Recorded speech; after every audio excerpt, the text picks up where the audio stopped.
દાદા હરીશચંદ્ર એટલે એક નંબરના ફટ્ટુસ. આમ મોટી મોટી વાતો કરે, પણ વખત આવે ને એટલે મિયા ફૂસકી. રોજ ભગવાનને પ્રાર્થના કરે, ભગવાન હવે મને ઉપાડી લે. અને સહેજ ઝાડા છૂટી જાય ને એટલે તરત મંડે કરે, ભગવાન મને બચાવી લે.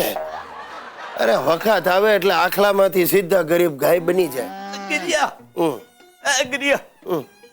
બેટા, મેં બહુ વિચાર કર્યો, તમે લોકોએ મારી બહુ સેવા કરી બેટા, પણ હવે મારે તમારી પાસે મારી સેવા નથી કરાવડાવી. એટલે ઉકલી જવાના? ના, તને મને ઉકેલવાની બહુ ઉતાવળ છે. મારે હજી 100 પૂરા કરવાના, સમજ્યો? તમારી સેવા કોણ કરશે? મારા બાપા તો હરામાડકાના થઈ ગયા છે. એમનું ચાલે ને તો એમના વતી ઉધરસ પણ મારી પાસે ખવડાવે. આ બીજી જે હોય તે છોડ ને બાપા. જો તમને લોકોને તકલીફ ના પડે એટલે મેં વિચાર્યું છે કે હું પુનર્લગ્ન કરી લઉં. આ ઉંમરે? અરે 85 ની ઉપર થવા આવ્યા. હા, તે પણ હજી મારે 15-16 વર્ષ તમારા ભરોસે નથી કાઢવા, સમજ્યો? જો કોઈ જરૂરિયાત વાળી 50-60 વર્ષની કન્યા જોડે લગ્ન કરી લઉં. 50-60 વર્ષની કન્યા ન કહેવાય ને, ડોસી કહેવાય. જે હોય તે. જો ભાઈ, પતરાડા ઉઘરાવનાર ને મીઠાઈ તો ના જ મળે ને. હવે તું મને ગિરિયા મને એમ કે ચકતા જોડે લગ્ન કરું કે વિધવા જોડે? ગમે તેની સાથે લગ્ન કરો, છેવટે વિધવા થવાની છે. તને મારી પાછી બહુ ચિંતા. બોલ હવે શું કરવું? કાંઈ કરવું નથી. આ બધા ફજેતા બંધ કરીને ભક્તિ કરો. ભક્તિની મેં ક્યાં ના પાડી? લગ્ન કર્યા પછી હું ને મારી મિસિસ બંને મળીને સામૂહિક ભક્તિ કરીશું. અરે દાદાજી, આજે વિચાર્યું છે ને મનમાં જ રાખજો, બહાર કોઈને કહેતા નહીં. તમારા વાદે મારા બાપા પણ લટિયા પટિયા પાડીને ઘોડે ચડવા તૈયાર થઈ જશે. વાંધો શું તને? પણ ભલે તારો બાપુ એ ઘોડે ચડતો, એક જોડે 2 વાર ઘોડા નીકળશે. ગિરિયા, હું મારું ફુલેકું કાઢીને જ રહેવાનો. એ પહેલું મંગલયું. સાહેબ, ચસકી ગઈ છે. મારા દાદાની ડાગળી ચસકી ગઈ છે.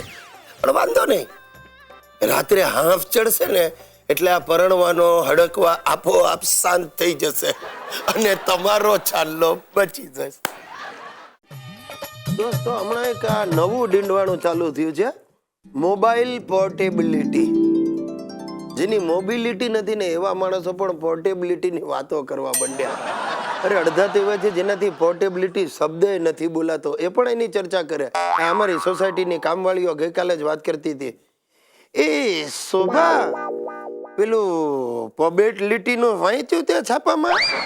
એટલે પાછી શોભાએ જવાબ દીધો, હા સવિતા, મને ખબર છે ને, નંબર એનો એ જ રે, કંપની નવી, એને જ કહેવાય પોર્ટેબિલિટી. હવે આ બંનેની વાતો સાંભળીને મારા મનમાં તો એવું થાય, મેં કહું સાલું આ આપણી સાથે આવું ક્યારે બને?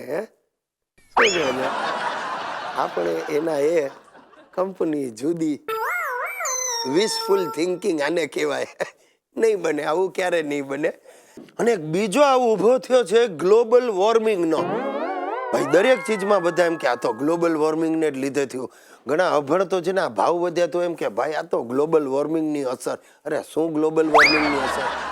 નાના, પણ આ ગ્લોબલ વોર્મિંગને લીધે શું તો કે શિયાળા વધી ગયા અને ઉનાળા વધી ગયા અને વરસાદ વધી ગયો, પહાડ પીગળવા માંડ્યા અને દરિયા થીજી ગયા, આ ધરતીકંપ આવવા માંડ્યા અને સુનામીઓ આવી. અરે ભાઈ, અમારા ઘરમાં તો આ ગ્લોબલ વોર્મિંગ વર્ષોથી છે. આ મારી સુશીલાનું મગજ ગ્લોબલ વોર્મિંગનો ઉત્તમ દાખલો છે. હંમેશા ગરમ જ હોય, તાવડી જેવું. હમણાં હું એને ગઈકાલે વાતમાં મેં કહ્યું, સુશી, આ રવિવાર છે એટલે તારી મમ્મી ગુજરી જશે નહીં? ને ધડ દઈને એને કાચની પ્લેટ પછાડી, બસ તમે તો રાહ જુઓ છો મારી મમ્મી ગુજરી જાય. મેં કહ્યું, સુશીલા, તું શું ઓળનું ચોડ કરે છે? અરે ભાઈ, તારી આ મમ્મીને આદત છે રવિવારે જૂની પુરાણીઓ વસ્તુ ખરીદવા માટે ગુજરી બજારમાં જાય છે, અડધા ભાવે મળે. એટલે મેં પૂછ્યું કે રવિવારે ગુજરી જશે ને તું એનું આમ સમજી બેઠી? તો એના મગજમાં વાત ઉતરી નહીં, બસ એની રડ લઈને બેઠી. તમે તો બસ એમ જ ઈચ્છો છો મારી બા જાય, તમને મારા કોઈ સગા ગમતા નથી. મેં કહું, તું હવે ચૂપ થઈ જા. સગા ગમતા નથી કરે છે. તારી સાસુ મને ગમતી હતી કે નહીં? બોલ હા કે ના.